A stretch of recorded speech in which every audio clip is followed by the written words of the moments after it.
Trabajamos juntas desde hace más de 20 años y presentamos en Fabra y Coats el proyecto Archivo Cabañal, a la memoria del lugar, que realizamos hace muchos años, en el 2007 y 2008. El barrio del Cabañal es el barrio marinero de la ciudad de Valencia, es el que conforma su frente marítimo. Lleva muchos años sufriendo el progresivo deterioro, no solo de su patrimonio arquitectónico, sino también de su vida y de su convivencia social. Se llama el Cabañal porque antiguamente era un barrio de pescadores, viene de ahí su nombre, de las cabañas o barracas que estaban alineadas al mar. Y lo que caracteriza a este barrio es que todavía conserva esa parcelación antigua de ese origen marinero. Entonces, aparte de eso, también las barracas se fueron sustituyendo a lo largo del siglo XIX por unas casas bajas, modernistas, en las que los vecinos intervenían también en la construcción de las mismas y dándole una interpretación muy popular a todos estos estilos de esa época, a los estilos más cultos arquitectónicos de esa época, pues los hacían ellos reinterpretándolos. Entonces, pues es un barrio que tiene una serie de peculiaridades muy singulares y muy de identidad propia, ¿no?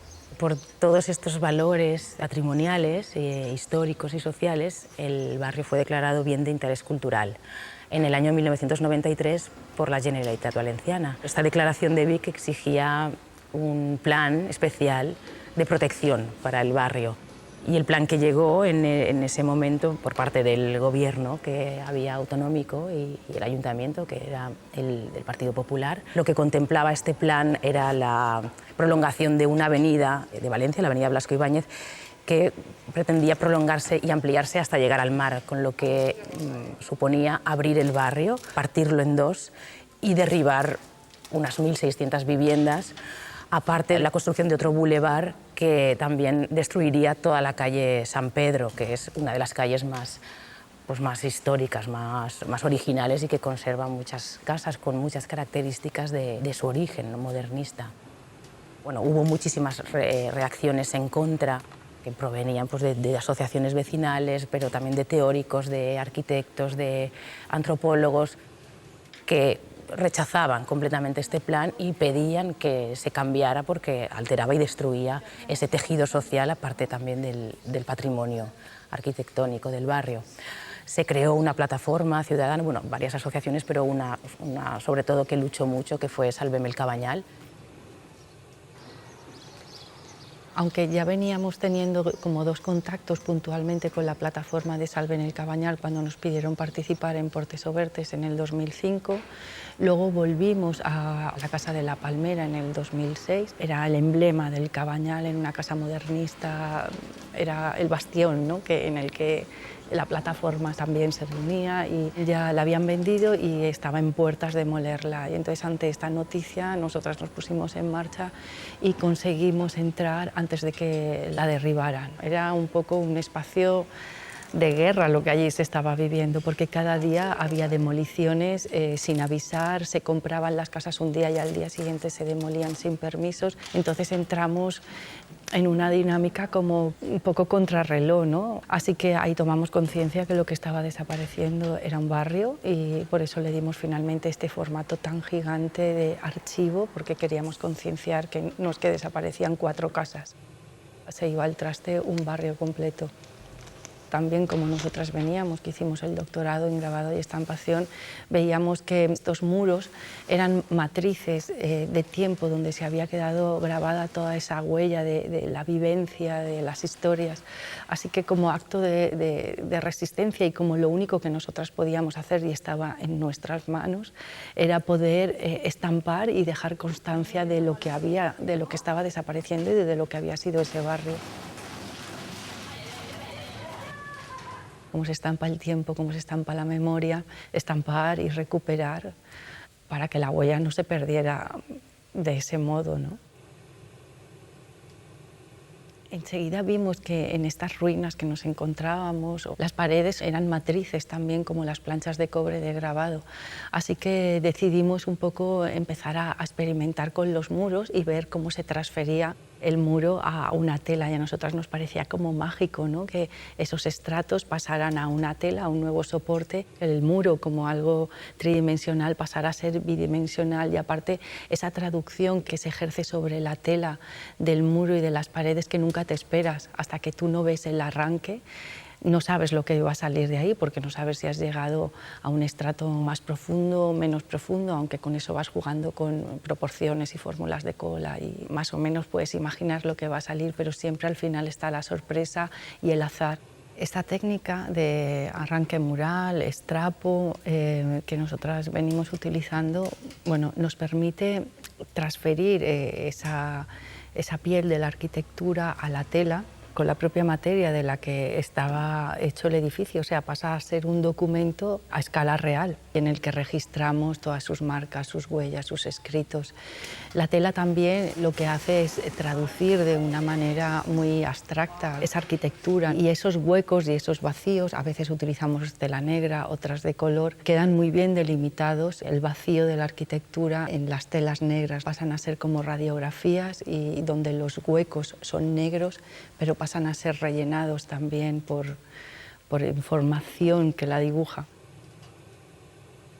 El motivo de registrar muchas veces con vídeo esta acción, que para nosotras es como la parte fundamental, lo que pasa es que el espectador no la vive, solo la vivimos nosotras, es ese ruido que hace la arquitectura cuando tú la estás desollando prácticamente, es como un grito, ese arranque, ¿no?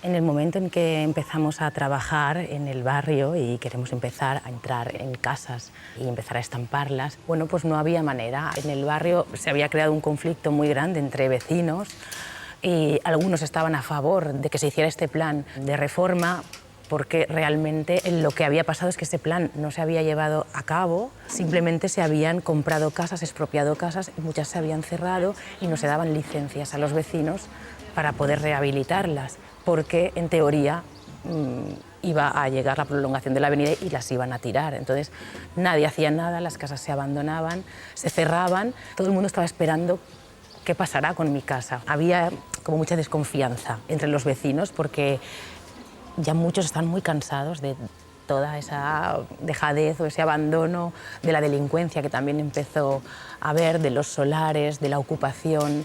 Muchos vecinos no sabían qué hacer con su casa, así que tuvimos muchos problemas para encontrar este acceso a las casas. Entonces decidimos ir al catastro, decidimos ir al registro de la propiedad a ver si sacábamos información, pero claro, ahí había algún teléfono al que llamábamos o nos presentábamos en la propia vivienda y así, de esa manera, tampoco conseguimos que nos dieran ningún permiso, ningún propietario para entrar en su casa.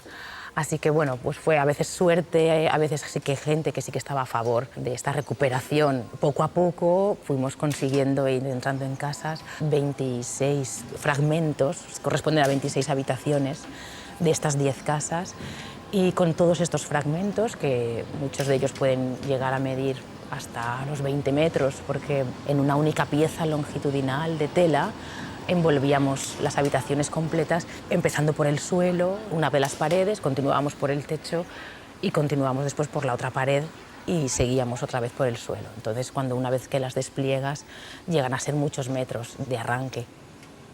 El total de todas las casas fueron 340 metros y lo que hicimos fue unirlos, cosiéndolos y después enrollarlos en un único volumen, en una única pieza. Esa idea de un barrio que es algo único, que tiene una identidad propia y que no puede fragmentarse. Nuestra hoja de ruta, este plano nos lo facilitó Cabañal 2010, que fue esa empresa que creó el Ayuntamiento de Valencia, donde se gestionaban los derribos. Y aquí se ve súper claro la intención de todo lo que tenían, toda la avenida, todas estas eran las casas que iban a ir para derribo. Y este era el bulevar de la calle San Pedro. Y aquí lo teníamos súper claro y nosotras íbamos marcando, bueno, cada vez que conseguíamos una, pues esa era nuestra victoria, ¿no? De alguna manera. Había un catálogo en urbanismo en el Ayuntamiento de Valencia donde habían inventariado todas las casas de interés arquitectónico del Cabañal, pero en esos años donde se estaba derribando tanto, este libro desapareció y no lo sacaban nunca, ¿no? Porque derribaron casas que estaban protegidas y que estaban inventariadas, pero este catálogo desapareció.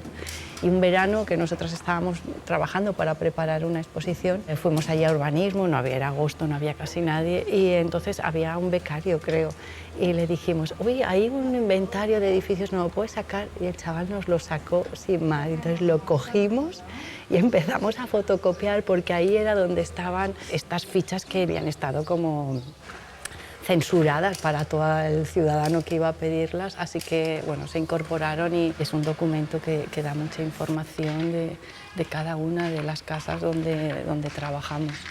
Este era un edificio con 4 viviendas, ahí estuvimos durante meses, sacamos mucho material de este espacio de la calle Mediterráneo. Esta fachada de Francesc Eiximenis salió de repente cuando se derribó casi media manzana y se quedó esta fachada con forma de casita, ¿no? El Cabañal era un lugar de talleres, eran casas de pescadores, pero había muchos talleres, claro, que trabajaban reparando barcos. Se salía del rollo, no la hemos metido dentro del archivo enrollado, pero sí que quisimos estamparla al completo y fue como una tela de las más grandes que tenemos. Eran 10 metros por 8,40. Esta era la Casa de la Palmera, que esta se derribó, ya no existe, pero podías ver reflejado súper bien ese modernismo popular que cada vecino había interpretado y había adaptado a su casa. Entonces íbamos como seleccionando las habitaciones como más características que pudieran transmitir ese modernismo popular. Fue también la única vez que hemos utilizado telas de colores, porque normalmente utilizamos la negra, ¿no? Tanto por el significado, porque al final van a ser siempre edificios que van a desaparecer.